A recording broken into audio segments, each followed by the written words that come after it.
Okay, my name is Noboru Yamaguchi. Up until last week, I was teaching at the National Defense Academy, teaching the student to become self-defense forces officers. And I was in charge of international exchange programs, where we have had the Myanmar Defense Services officers and cadets. And today, I am so glad to be here, to be invited by the organizer for this very much important issue. And Admiral Blair has kept being nice to me since I was a kid. Anyway, I was asked to talk about civil-military relations in Myanmar from the eyes of myself through my experience with exchange programs with Myanmar Defense Services. The picture here is when we received 7 general officers and plus 3 field grade officers to the National Defense Academy last December. We had a very, very good discussion about how Myanmar military is having problem, what kinds of problem Myanmar military is having.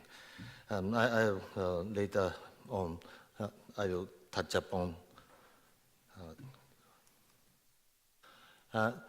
Before getting the point, our exchange with other military is part of Japan's national security policy.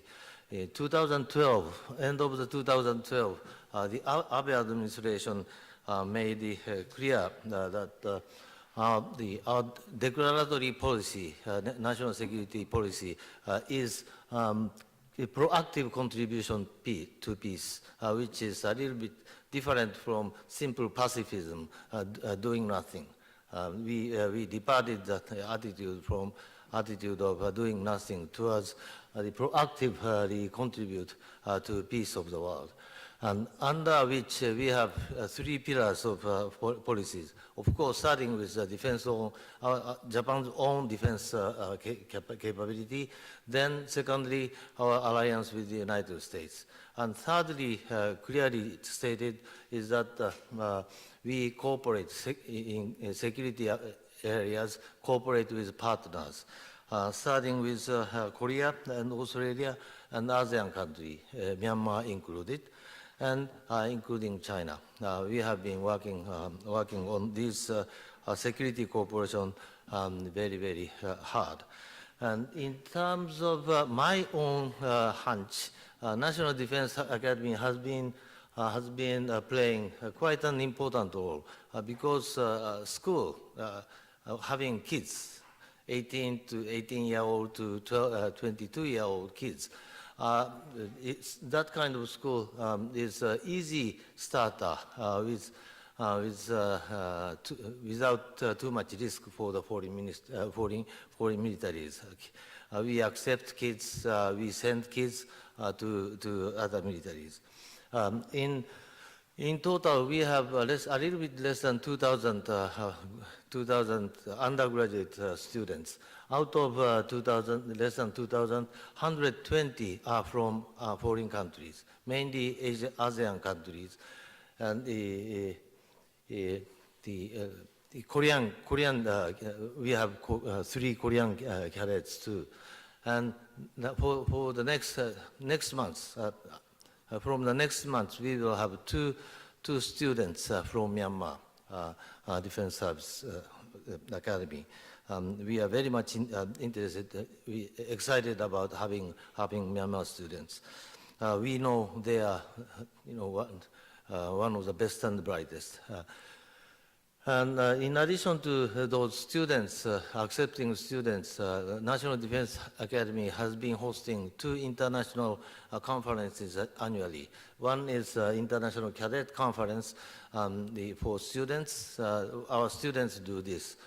And for this, the Myanmar has been sending the best, very good English speakers for the last 2 years. And another session is International Seminar on Military Science. This is for faculty members. The last year, the year 2 years ago, we had that wonderful Myanmar participants, through which actually we showed how we teach the cadets, and we hoped those Myanmar officers, officers of Myanmar Defense Services and cadets, when they go back to the country, how good it could be if Myanmar could send students to my school. That was, and in the last 5 years, we have been working really hard to promote military-to-military contact. 2012, Administrative Vice Minister Kanazawa, who is the topmost career bureaucrat in Ministry of Defense, he went to Myanmar, and he saw General So-in and General Yape talking about the possibility of having students from Myanmar to our academy. And following this year, I was asked to go, and this is when I met General So-in. Before then, I met General Yape, who is in charge of training and personal affairs, and I explained how we educate cadets, and asked to at least observe our school. And then right after this, Myanmar Defense Service decided to send observer to our academy, and later on officially decided to send cadets. And this April, within a matter of weeks, we will have at least 2 Myanmar students at my academy. It is going to be 1 year Japanese language training and 4 year university training.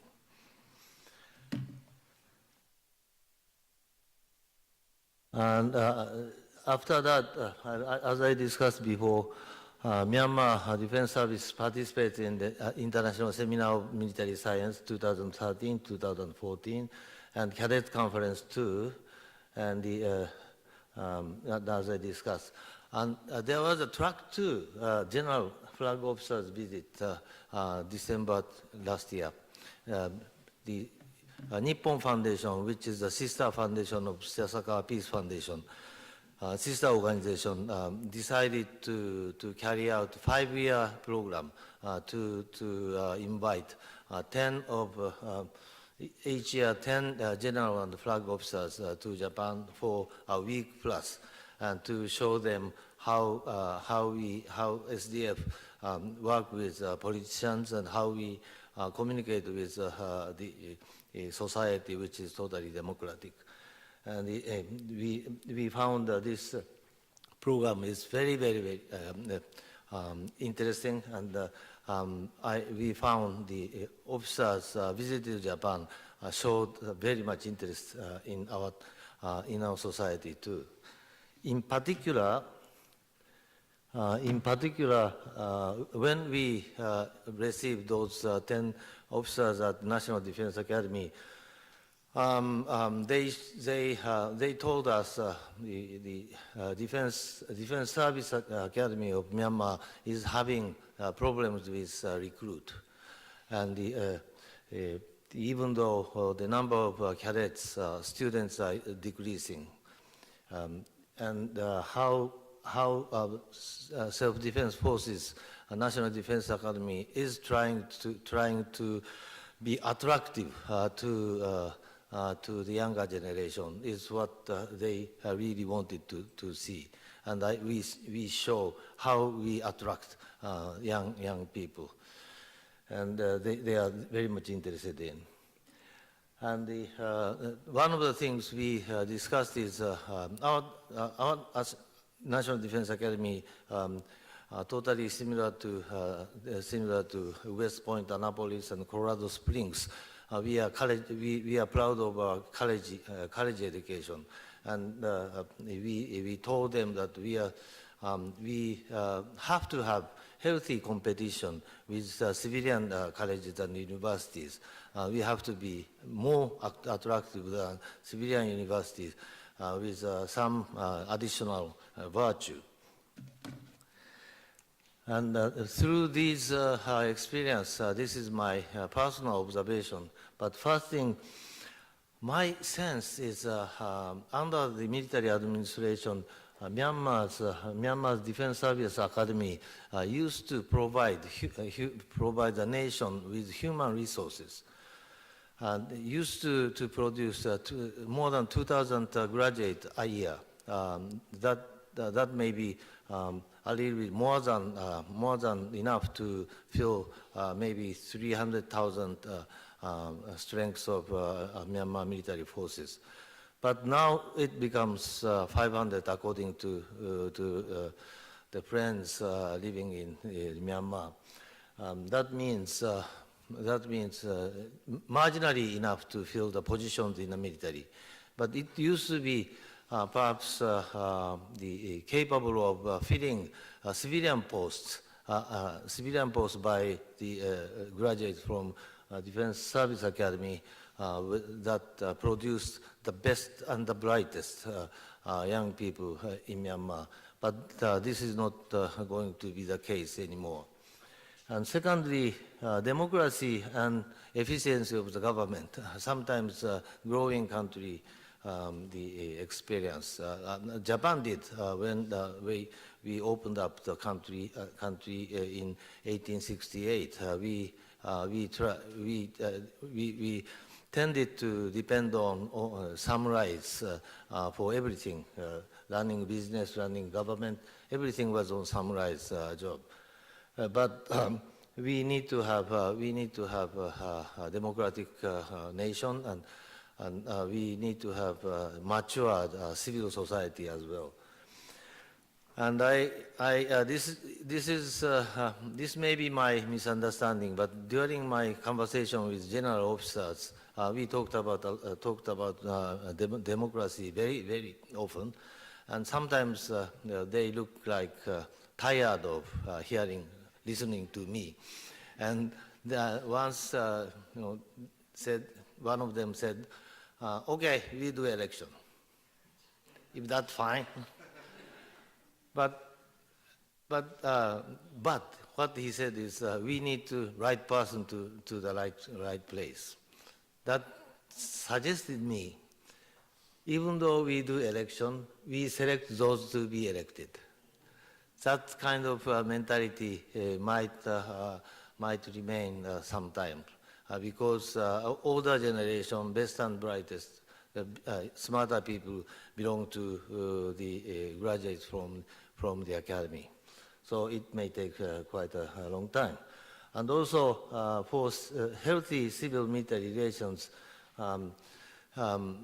Myanmar may have to have better educated civil society, educated in universities and grown up in a civil society.